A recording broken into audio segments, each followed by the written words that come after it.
नमस्ते. अनुभाष अकॅडमीमध्ये आपलं स्वागत आहे. आज आपण NCERTची सुरुवात करणार आहोत जिओग्राफी या विषयाने. त्यामध्ये सर्वात आधी आपण 6th स्टँडर्डची NCERT पाहणार आहोत, ज्याचा पहिला चॅप्टर आहे the earth in the solar system. तर यामध्ये सर्वात आधी दोन कॉन्सेप्ट दिलेले आहेत. एक आहे अमावस्या आणि एक पौर्णिमा. फुल मून म्हणजे पौर्णिमा आणि न्यू मून नाईट म्हणजे अमावस्या. तर पौर्णिमा आणि अमावस्या ह्या ज्या आहेत ते एकमेकांना 15 दिवसाच्या अंतराने येतात. तर एक पौर्णिमा ही दुसऱ्या पौर्णिमेपासून साधारणतः 30 दिवसाच्या अंतराने येते. जर आपल्याला आकाशातला चांगल्या पद्धतीने जर पाहायचं असेल किंवा त्याचा जर अभ्यास करायचा असेल तर त्यासाठी अमावस्येची रात्र ही सर्वात चांगली रात्र असते. फक्त त्यासाठी त्या दिवशी रात्रीला कुठल्याही प्रकारचं क्लाउडी नाईट नसावी, म्हणजे ढगाळ वातावरण वगैरे नसावं. या पुढचा कॉन्सेप्ट आहे कॉन्स्टिलेशन्स. तर कॉन्स्टिलेशन्स म्हणजे काय? तारकांचा जो समूह आहे त्यांना कॉन्स्टिलेशन्स म्हणतात. सप्तर्षी हे त्याचं एक उदाहरण आहे. आपण पाहतो की सप्तर्षी म्हणजे 7 ताऱ्यांचा समूह. तर तसेच हा सप्तर्षी जो आहे तो उर्सा मेजर, ज्याला बिग बियर देखील असं म्हटलं जातं, ह्या तारकांचा समूह आहे. आणि या सप्तर्षीचा हेल्प घेऊन आपण जो आहे पोल स्टार म्हणजेच काय तर ध्रुव तारा ह्याची दिशा जी आहे किंवा ह्याचं जे लोकेशन आहे ते आपण म्हणजे फाइंड आउट करू शकतो, कारण ते एकाच ठिकाणी स्थिर असतं. असं म्हणतात की पूर्वीच्या काळी म्हणजे जे प्राचीन काळातील लोक होते ते रात्रीच्या वेळी दिशा जी आहे ठरवण्यासाठी जे ध्रुव तारा आहे किंवा इतर तारे आहेत त्यांची मदत घ्यायचे. आपल्याला माहिती आहे की ध्रुव तारा हा नेहमी एकाच पोझिशनला असतो. त्यामुळे सप्तर्षी पासून एक आपण अशी जर लाईन काढली, म्हणजे एक ती इमॅजिनरी लाईन असेल आणि ती जर सरळ पुढे आपण जर जोडत गेलो तर ती आपल्याला ध्रुव ताऱ्याच्या दिशेला घेऊन जाते. आता ह्याच्या पुढचा कॉन्सेप्ट आहे प्लॅनेट. प्लॅनेट म्हणजे काय तर ग्रह. प्लॅनेट हा शब्द मुळातच ग्रीक आहे. ग्रीक मध्ये प्लॅनेटाई ह्या शब्दाला इंग्रजीमध्ये प्लॅनेट म्हटलं जातं. आणि प्लॅनेटाई म्हणजे काय तर भटके, जे वंडरर्स आहेत त्यांच्यासाठी प्लॅनेट हा शब्द वापरलेला आहे. कारण आपल्याला माहिती आहे की हे जे ग्रह जे असतात एका ठराविक ऑर्बिट मध्ये ते सूर्याभोवती फिरतात, त्यामुळे ते जे फिरणं आहे त्याला भटके हा शब्द त्यांनी वापरलेला आहे. आता पुढचं कॉन्सेप्ट आहे सोलार. सोलार म्हणजे काय तर अशा गोष्टी जे सूर्याशी संबंधित आहेत त्यांना आपण सोलार म्हणतो. तर हा सोल म्हणजे सोलार हा शब्द कुठून निर्माण झाला? आपल्याला माहिती आहे की प्लॅनेट हा ग्रीक वर्ड आहे, त्याप्रमाणे सोल जो आहे तो एक रोमन वर्ड आहे. रोमन संस्कृतीमध्ये सूर्यदेवता म्हणजे ते सूर्यदेवताची पूजा करतात आणि त्या सूर्यदेवताला ते सोल असं म्हणतात. आणि त्या सोलशी निगडीत जे काही गोष्टी असतील त्यांना ते सोलार असं म्हणतात. आता पृथ्वीचा जर विचार केला तर आपण जेव्हा पृथ्वी अवकाशातून पाहतो त्यावेळी पृथ्वी आपल्याला चंद्रासारखीच प्रकाशमान परंतु निळ्या कलरची दिसते. ती निळी का दिसते तर 2/3 जो भाग आहे त्याचा तो पूर्णपणे पाण्याने व्यापलेला आहे. आता सोलार सिस्टम. तर काय आहे सोलार सिस्टम? सोलार सिस्टम मध्ये बरेच घटक आहेत, ज्यामध्ये सर्वात मुख्य घटक जो आहे तो सूर्य आहे. तर सूर्य काय करतो, स्वतःच जे पुलिंग फोर्स असतो त्यामुळे तो बाकी सर्व जे ग्रह आहेत त्याच्या भोवती जे फिरणारे असतात त्या सर्वांना एका ऑर्बिट मध्ये बांधून ठेवतो. आणि ह्या सर्व जे ग्रह आहेत किंवा उपग्रह आहेत किंवा सौरमालेत जेवढ्या काही घटक आहेत त्या सर्वांचा सूर्य हा मुख्य स्रोत आहे. कशाचा? तर त्याची जी ऊर्जा आहे आणि त्याचा जो प्रकाश आहे त्याचा मुख्य स्रोत म्हणजे सूर्य आहे. तर हा जो सूर्य आहे आपल्या पृथ्वीपासून किती दूर आहे?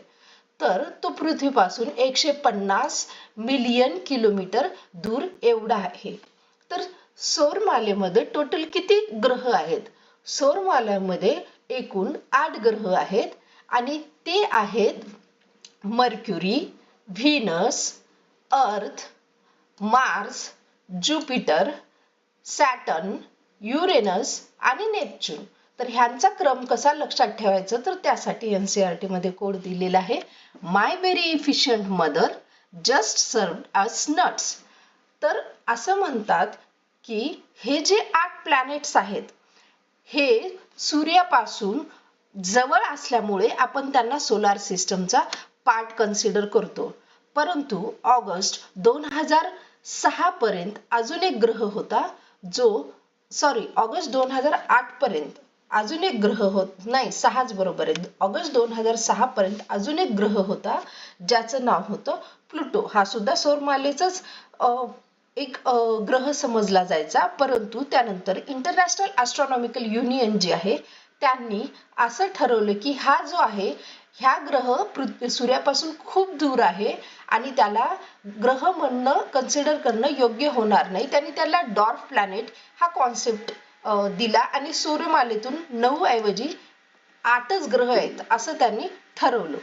तर वेगवेगळे जे ग्रह आहेत सौरमालेतील जसे मर्क्युरी म्हणजे बुध आहे, मार्स म्हणजे मंगळ आहे, ह्या सर्वांचं NCERT मध्ये टोटल किती रेव्होल्यूशन आहे ते दिले. ते एक्झाम पॉइंट ऑफ व्ह्यूनी तेवढं आवश्यक नसतं, पण यावेळी MPSCनी असे काही प्रश्न विचारले त्यामुळे 2चे इथं डिस्कस केलेलं आहे. पहिला आहे जो बुध ग्रह आहे तो जो सूर्याभोवती फिरण्यासाठी 88 दिवस घेतो, तर मंगळ जो ग्रह आहे तो सूर्याभोवती फिरण्यासाठी 687 दिवस घेतो.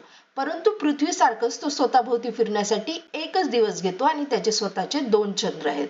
तर जिथं शुक्र ग्रह आहे, व्हीनस मध्ये शुक्र ग्रह, शुक्र ग्रहाला काय म्हणतात, पृथ्वीची जुळी बहीण असं का म्हटलं जातं, तर शुक्र जो ग्रह आहे, शुक्र ग्रह जो आहे आकाराने आणि त्याच्या जो एकूणच साईज आहे त्या दोन्हीनी सुद्धा तो कसा आहे शेप आणि साईजनी तो पृथ्वीच्या जवळपास सारखाच आहे. त्यामुळे व्हीनसला पृथ्वीची जी आहे जुळी बहीण म्हटलेली आहे. आपण जर संपूर्ण सौरमाला पाहिली तर त्यामध्ये पृथ्वीचा साईज जो आहे 5 नंबरचा सर्वात मोठा ग्रह येतो आणि तो पृथ्वी कशी आहे तर त्याचे जे उत्तर आणि दक्षिण पोलाचे जे टोक आहेत हे थोडेसे दबलेले आहेत. त्यामुळे त्याला स्लाइटली फ्लॅटन्ड पोल्स असं म्हटलेलं आहे. आणि त्याचा जर शेप कसा आहे विचारलं तर जिओइडचा अर्थ काय, पृथ्वीसारखा शेप असलेला. आपण आधीच पाहिलेलं आहे की पृथ्वीमध्ये 2/3 जे आहे ते पाणी आहे, त्यामुळे त्याला तो बाहेरून जेव्हा आपण आउटर स्पेस मधून पाहतो तेव्हा निळ्या कलरचा दिसतो, म्हणून पृथ्वीला ब्ल्यू प्लॅनेट असे सुद्धा म्हटलं जातं. आधी चर्चा केल्याप्रमाणे प्लुटो जो आहे 2006च्या ऑगस्ट पर्यंत एक सौरमालेतील प्लॅनेट होता, परंतु त्यानंतर इंटरनॅशनल ॲस्ट्रॉनॉमिकल युनियननी त्याला डार्क प्लॅनेट म्हणून घोषित केलेले आहे. परंतु आता परत चर्चा चालू आहे की त्याला सौरमालेतील जो 9वा ग्रह आहे म्हणून परत इन्क्लूड केला जावा म्हणून. आता सौरमालेमध्ये आपण पाहिले की ग्रह असतात, सूर्य हा तारा आहे, त्या व्यतिरिक्त असतात ॲस्ट्रॉइड्स. तर ॲस्ट्रॉइड्स काय आहेत, सायंटिस्टचं असं मत आहे की खूप वर्षापूर्वी म्हणजे हजारो वर्षांपूर्वी जो मंगळ ग्रह आणि गुरु ग्रह होता या दोघांमध्ये अजून एक ग्रह अस्तित्वात होता, परंतु कुठल्या तरी कारणाने तो ग्रह जो आहे तो त्याचा ब्लास्ट होऊन तो फुटून गेला आणि त्या ग्रहाचे जे छोटे छोटे कण पार्टिकल्स किंवा बॉडीज राहिलेले आहेत ते जे आहेत त्याच म्हणजे ऑर्बिट मध्ये आजही सूर्याभोवती फिरतात आणि त्या सर्वांनाच आपण ॲस्ट्रॉइड्स असे म्हणतो. तर ॲस्ट्रॉइड्स सुद्धा सौरमालेचा एक पार्ट आहे. त्यानंतर येतात मेटेरॉइड्स.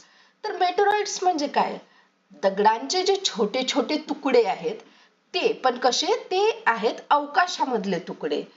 आणि हे जे तुकडे जेव्हा पृथ्वीच्या वातावरणाशी संपर्कात येतात ते सतत मूव्ह करत असतात सूर्याभोवती, परंतु ते जर पृथ्वीच्या वातावरणाच्या कक्षेमध्ये आले तर त्या वातावरणाने त्यांचं घर्षण होतं आणि त्यांचं घर्षण झाल्यामुळं काय होतं, घर्षण होऊन ते पृथ्वीच्या जमिनीवर म्हणजे पृथ्वीच्या पृष्ठभागावर येऊन पडतात किंवा येण्याच्या आधीच ते जळून पूर्णपणे खाक होतात. जळल्यानंतर त्याची एक जी ऊर्जा बाहेर निर्माण होते ती अशी त्या जो प्रकाश असतो त्याला पाहून आपण तुटता तारा हे आपण जे म्हणतो ना तो कॉन्सेप्ट म्हणजे एखादा ॲस्ट्रॉइड जेव्हा पृथ्वीच्या वातावरणातील घर्षणाने जेव्हा जळतो आणि एक फ्लॅशलाईट सारखी निघते ती लाईट म्हणजे तुटता तारा. तर मेटेरॉइड जेव्हा पृथ्वीला अर्धवट जळून पृथ्वीच्या पृष्ठभागावर पडतात तेव्हा मात्र काही वेळा काय होतं, त्यांनी पृथ्वीवर पडल्यामुळे पृथ्वीवर एक असा खड्डा तयार होतो किंवा मोठ्या प्रमाणामध्ये खूप असा हॉलो स्ट्रक्चर तयार होतो. त्याचं उदाहरण बुलढाण्यातील जे आपलं लोणार सरोवर आहे ते आहे. तर आता आपण पाहूयात. पहिल्यांदा झालं सूर्य, त्यानंतर ग्रह नंतर ऍस्ट्रॉइड, त्यानंतर मेटेरॉइड. आता पाचवा कॉन्सेप्ट जे आहे सौरमालेतील तो आहे उपग्रह. तर त्या उपग्रहाचं उदाहरण आहे आपला चंद्र. तर उपग्रह काय असतात, ग्रहाभोवती जे फिरणारे जे हे असतात सेलेस्टियल बॉडी त्याला म्हणतात उपग्रह. तर चंद्र जो आहे, चंद्राचे जे टोटल व्यास आहे तो पृथ्वीच्या व्यासाचा 1/4 आहे. याचाच अर्थ पृथ्वीचा जे त्रिज्या आहे ती चंद्राच्या 4 पट मोठी आहे. तर चंद्र हा पृथ्वीपासून किती दूर आहे, तर 3,84,400 किलोमीटर दूर आहे चंद्र जो आहे पृथ्वीपासून. आणि जर आपण पृथ्वी आणि सूर्याचं जर अंतर पाहिलं तर ते किती होतं, 150 मिलियन किलोमीटर होतं.